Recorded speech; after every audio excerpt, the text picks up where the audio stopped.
Am I the a-hole for wanting nothing to do with my kids and ex-wife after 2 years of false allegations?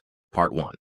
Hold on, because this is a doozy. I'm going to omit some details to help keep myself from getting doxxed about this whole thing. Last year, my kids, 9F and 7M, ran away late at night, early in the morning. When found by some city officials, they claimed I kicked them out of the house. I woke up the morning of to the cops and CPS knocking on the door.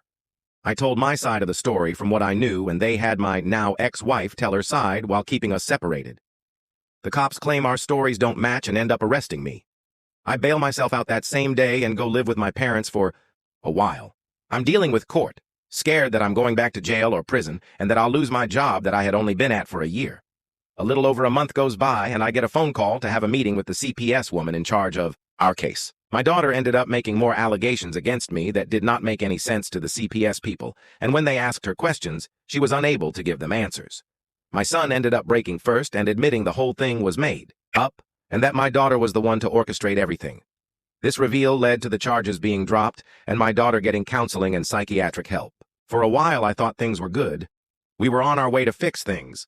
I kept trying to get all of us into therapy, both individually and family.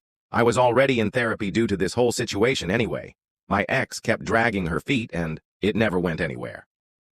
After some other situations with being displaced due to a natural disaster and me trying to get things packed up in our old apartment, I get told by my ex she wants a divorce. So now I'm having to rush and try to find a place to live, which I did luckily. I actually move in tomorrow.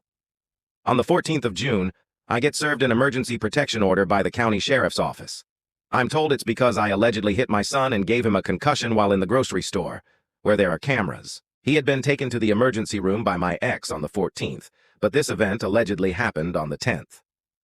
I had told my ex that due to me having to get this house to rent, along with utilities in my name, adding up to over $2,000, that I wasn't going to be able to pay certain bills this month, but that I'll get them caught up as soon as I can to get everything paid off. And even, I signed for the deposit on the 11th, and the kids had been with her while I did this paperwork, and there was no issue. On the same morning, I had taken my kids to the park so they could play and recorded videos of them being silly and having fun.